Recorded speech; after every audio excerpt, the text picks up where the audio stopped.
या बातमीपत्राचं प्रायोजक आहे पूर्व विभागातील नावाजलेले उद्योजक श्री राजय्या प्रभाकर गज्जाम यांचे प्रभाकर स्टील, पत्ता B12 पद्मशाली नगर, MIDC Akkalkot road, lifeline chemical factory जवळ, तंबाके फेवर समोर, सोलापूर. प्रोप्रायटर राजय्या गज्जाम 94 23 59 12 59 80 87 55 16 79.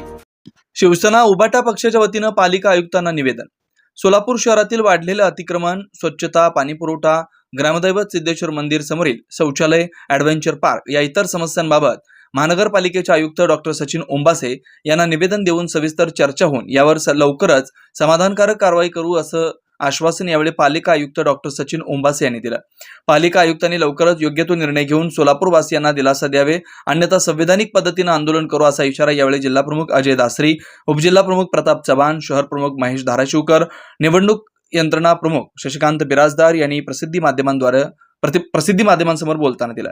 यावेळी शहर प्रमुख शरणराज केंगनाळकर, उपजिल्हा प्रमुख दत्ता गणेशकर, विधानसभा संघटक दत्ता माने, शिवा ढोकळे, जगदीश कलकेरी, अजय खांडेकर, अमित भोसले, राम वाकसे, उज्ज्वल दीक्षित यांच्यासह शिवसैनिक उपस्थित होते. पक्षाच्या वतीनं शिवसेना जिल्हा प्रमुख अजयजी दासरी साहेब यांच्या नेतृत्वाखाली महापालिकेचे आयुक्त ओंबासे साहेबांना निवेदन देण्यात आलं. त्यामध्ये अनेक मागण्या आमच्या आहेत की जिल्हा प्रमुख आमचे शहर प्रमुख सांगितलेले आहेत कुठल्या कुठल्या मागण्या आहेत. तत्पूर्वी माझी अनेक दिवसापासून या महापालिकेचा पाठपुरावा आहे. छत्रपती संभाजी महाराज पुतळा ते रेल्वे गेट हा 54 मीटरचा रस्ता, थोड्या दिवसामध्ये रेल्वे गेटचा रस्ता चालू होणार आहे. CNS हॉस्पिटलपासून हायवेला जोडणारा रस्ता होणार आहे. परंतु त्या रस्त्यासाठी सोडलेलं सर्व्हिस रोड, या सर्व्हिस रोडवरती बिल्डरांनी बांधकाम केलेलं आहे. अनधिकृत बिल्डर बांधकाम केलेले आहेत. संभाजी महाराज पुतळ्यापासून ते शेवटपर्यंत सगळीकडे अतिक्रमण आहे. परंतु ह्या महापालिकेचे उपायुक्त तिथं राहतात, डोळ्याने बघतात, त्यांच्या पाहुण्याचीच जागा आहे. त्यामुळं हे कानाडोळा करत आहेत. आणि बांधकाम खात्यामध्ये सोलापूर महापालिकेमध्ये अनेक भ्रष्टाचारी अधिकाऱ्यांना गेल्या आयुक्ताने त्यांना कारवाई केलेली आहे, त्यांना बाहेर हाकललेलं आहे, जेलमध्ये घातलेलं आहे. परंतु अनेक अधिकारी, अनेक बांधकाम खाता असू द्या, आरोग्य खाता असू द्या, आरोग्य खात्यातील कर्मचारी 500, 1000, 2000 घेतल्याशिवाय गटार आणि बाकीच्या गोष्टी साफसफाई केल्या जात नाही. बाब छोटी आहे, परंतु सर्वसामान्यांना टॅक्स भरणाऱ्यांना ह्या गोष्टीचा अतोनात त्रास होत आहे. ह्या गोष्टी आम्ही आयुक्ताच्या कानावर घातल्या, परंतु ह्या गोष्टी जर सुधारणा नाही झाल्या की उद्धव बाळासाहेब ठाकरे पक्षाच्या वतीनं या महापालिकेच्या अधिकाऱ्यांना धारेवर धरणार. जय महाराष्ट्र. शिवसेना उद्धव बाळासाहेब ठाकरे पक्षाच्या वतीनं सोलापूर शहरातील सर्व आम्ही पदाधिकारी नूतन आयुक्त डॉक्टर ओंबासे यांना शुभेच्छा देण्यासाठी आलो आहे. त्यांना त्यांच्या पुढच्या कार्याला शुभेच्छा देऊन शिवसेनेच्या वतीनं एक 12 मागण्यांचं निवेदन आम्ही त्यांना सादर केलं आहे. गेली अनेक वर्ष सोलापूर शहरावर भारतीय जनता पार्टीचं राज्य या महाराष्ट्रामध्ये, राज्यामध्ये भाजप मित्र सरकार, केंद्रामध्ये भाजप मित्र सरकार असं असून देखील ही सोलापूरची महानगरपालिका पोरकी झाली. निवडणुका नाही आहेत, लोकप्रतिनिधी नाही आहेत आणि अशा परिस्थितीमध्ये सोलापूर शहरातील लोकांना अनेक हाल सोसावे लागत आहेत. टॅक्स मोठ्या प्रमाणामध्ये वाढतो आहे, शास्ती जबरदस्तीनं लावत आहेत. हे शास्ती टॅक्स हे जे दंड वगैरे लावत आहेत ते दंड त्यांनी रद्द करावं. सोलापूर शहराला किमान 1 दिवसाआड तरी पाणी पुरवठा नियमितपणे व्हावं. सोलापूर शहरातले रस्ते, ड्रेनेज म्हणजे इतकं डेंजर परिस्थिती या सोलापूर शहराची भीषण अशी परिस्थिती निर्माण झालेली असताना डॉक्टर ओंबासे यांच्यासारखा एक कर्तव्यदक्ष अधिकारी या सोलापूरला आले, म्हणून आम्ही त्यांना भेटून त्यांना हे निवेदन सादर केलं. अनेक मागण्या आहेत, त्याच्यामध्ये प्रामुख्यानं वंदनीय बाळासाहेब ठाकरे यांच्या स्मारकाचा विषय आहे. गेले अनेक वर्ष ते स्मारक मंजूर झालेलं आहे. तिथे अतिक्रमण मोठ्या प्रमाणामध्ये नेहमी होत असतं. त्याची निगा राखावी, त्याच्या भिंत बांधून त्याचं संरक्षण करावं आणि ती स्मारकाचं काम लवकर सुरू व्हावं यासाठी आम्ही त्यांना निवेदनात सांगितलेलं आहे. अनेक विषय आहेत, काही विषय आता आमचे शहर प्रमुख, उपजिल्हा प्रमुख सांगतील. परंतु जे मूलभूत गरजा आहेत सोलापूर महानगरपालिकेतल्या रहिवाशांच्या, त्या गरजा या महानगरपालिकेच्या माध्यमातून पूर्ण व्हाव्यात. लोकप्रतिनिधी येईपर्यंत तरी हे जे अधिकारी आहेत त्या अधिकारी त्यांनी जर त्यांचं कर्तव्य जर अतिशय निस्वार्थ भावनेनं जर इथं दिले या शहराला, तर निश्चितपणे शहराला एक चांगली महानगरपालिका जी नावाजलेली एकेकाळची होती तशी चांगली महानगरपालिका निर्माण होईल अशी आशा आम्ही त्यांच्याकडून व्यक्त करतो. जर नाही झालं, काही दिवस आम्ही 15 दिवस 1 महिना त्याचा पाठपुरावा करू. जर नाही झालं तर सोलापूर या शहरामध्ये आंदोलनाशिवाय दुसरा पर्याय नाही आणि आंदोलनाच्या माध्यमातून आम्ही ही सगळी कामं त्यांच्याकडून निश्चितपणे करून घेऊ. इलेक्शन जेव्हा लागतील तेव्हा लागतील. आम्ही तयार आहे इलेक्शनला, आम्ही सामोरं जायला तयार आहे. इलेक्शन सामोरं जाऊन आम्ही लोकांच्या समोर या यातना या सगळ्या गोष्टी त्यांच्यासमोर मांडून आम्ही निश्चितपणे या महानगरपालिकेवर शिवसेना उद्धव बाळासाहेब ठाकरे पक्षाचा भगवा फडकावण्यासाठी आम्ही सज्ज आहोत. महापालिका आयुक्तांसमोर सिद्धेश्वर मंदिराच्या विष्णुघाटपाशी जे शौचालय आहे ते हटवणे, त्याबरोबर स्मार्ट सिटीवर जो निधी खर्च झालेला आहे लक्ष्मी मार्केटमध्ये, त्या निधीतून जी कामं व्यवस्थित झाली नाहीत ते आम्ही या ठिकाणी निदर्शनाला आणलेलं आहे. त्याबरोबरच मोकाट जनावरांचा मोठा प्रश्न सोलापुरात निर्माण झालेला आहे. मोकाट जनावरांच्या मालकांकडून महापालिकेचे कर्मचारी पैसे खाऊन जनावरे मोकाट सोडतात व नागरिकांचे अपघात होतात, नागरिकांचे हातपाय मोडत आहेत. हे या ठिकाणी निदर्शनास आणून दिलेलं आहे. परंतु यानंतर देखील जर आमची कामं झाली नाही किंवा शहरात सुधारणा झाल्या तर शिवसेना स्टाईलने उत्तर देईल. अगदी म्हणजे सावली पडते महानगरपालिकेची अशी एक इमारत जी हुतात्मा स्मृती मंदिरची आहे. मागील 1.5-2 वर्षात जवळपास 1 कोटी ते 1.5 कोटी रुपये त्याच्यावर खर्च करण्यात आले स्मार्ट सिटी अंतर्गत. पण तिथलं काम बघता तिथं प्रचंड भ्रष्टाचार झालेला आहे.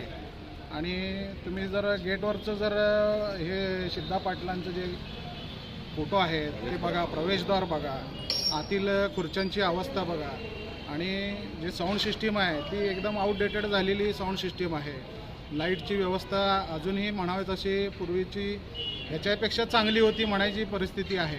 आज सगळीकडं जेवढ्या प्रमाणात कलाकार इथं सोलापुरात येतात, मोठमोठे कलाकार येतात, पण त्यासाठी तिथं काहीही व्यवस्था त्यांची म्हणजे त्यांच्यात भरपूर नाराजी या सर्व गोष्टीमुळं आहे की हे सभागृह एक सोलापूरचं एक सांस्कृतिक केंद्र आहे. असं सभागृह खरं तर सोलापुरात, जुळे सोलापूर व इतर भागातही व्हायला पाहिजे. पण एकच सभागृहाला आपण रिनोव्हेशन करून त्याची निगा राखू शकत नाही. हे खरंच आपल्या सोलापूरचं दुर्दैव आहे.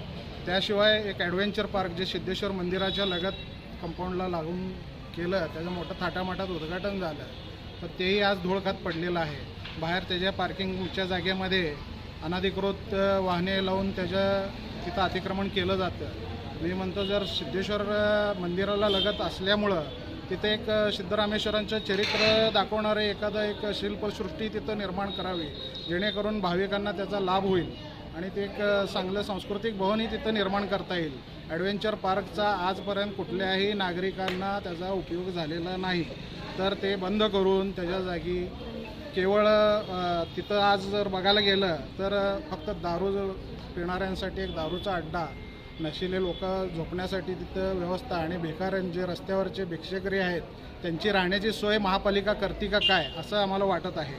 तर चांगल्या विधायक कामासाठी ते जागा वापरून म्हणजे सिद्धरामेश्वरांची जर चरित्रावर एक शिल्पसृष्टी जर निर्माण केली तर निश्चितच बाहेरून येणाऱ्या भाविकांसाठी एक चांगलं स्थळ निर्माण होईल आणि त्या जागेचं पावित्र्य राखलं जाईल. यासाठी आम्ही सर्व जण मिळून सर्व पदाधिकाऱ्यांना घेऊन आपण आज निवेदन दिलेलं आहे. आता आम्ही अपेक्षा ठेवली आहे की नवीन आयुक्त निश्चितच हे कार्यक्षम आहेतच, तर ते निश्चितच या गोष्टीकडं गांभीर्याने बघतील. आणि विष्णू घाटाचा एक विषय आपला यापुढं सातत्याने आम्ही लावून धरलेला आहे की तिथून जगातल्या कुठल्याच मंदिराच्या प्रवेशद्वाराजवळ शौचालय नसते. आता ही महापालिकेने केलेली चूक आहे, तर ती चूक कोणीतरी आता सुधारली पाहिजे. भाविकांचा प्रचंड संताप या बाबतीत व्यक्त होत आहे. सलग आम्ही 3 ते 4 वर्ष झालं आम्ही निवेदन देतो आहे, पण आता आमच्या शिवसैनिकांची सहनशीलता संपत चाललेली आहे. एक सिद्धेश्वर भक्त आणि एक शिवसैनिक म्हणून जर हे वेळेत जर ह्याच्यावर कारवाई झाली नाही, हे शौचालय जर पाडण्यात आलं नाही, तर शिवसैनिक स्वतः रस्त्यावर उतरून ह्यासाठी तीव्र आंदोलन करतील आणि होणाऱ्या त्यावेळेसच्या ह्याच्यावर जे काही परिस्थिती निर्माण होईल त्याला पूर्णपणे महापालिका जबाबदार राहील. एवढंच मी बोलतो. ignite, innovate, inspire. Padmashali Shikshan Sanstha, one of the biggest educational trusts, having more than 100 years of tradition in education in the heart of Solapur, has given wings to a new CBSE institution, Matoshri Ashatai Ambadas Sargam Central School, which started successfully this year, 2024, with its mission of delivering quality education, promoting academic excellence and developing socially responsible citizens. We are excited to announce that admissions are open for the session 2025-26 from nursery to grade 5. Our school follows the CBSE curriculum crafted with Cambridge Global Pattern, ensuring a strong academic foundation. The school offers modern learning spaces, including smart e-classrooms and fully equipped science and computer laboratories and a well-stocked library to foster a comprehensive educational experience. Our school focuses on holistic development through indoor and outdoor sports, karate training, and various recreational activities such as tabla, guitar, keyboard, harmonium, violin, Bharatanatyam, and Western dance. Additionally, our academic enrichment programs, including Olympiads, abacus, inter-school competitions, and various competitive exams, ensure students excel beyond their academics. We aim to empower students with essential life skills through dynamic clubs such as the Literature Club, which focuses on English language development, the Oratory Club to develop public speaking skill, and the Science Club to foster curiosity and experimental learning. As the backbone of our school, we have a team of highly qualified and well-trained native faculties, along with experienced educators from Kerala, ensuring the best learning experience. To register your admission, visit our website www.masks.com or feel free to reach us on 021729921155. You can also have a visit at 272 Ravivar Pet, Solapur 413005.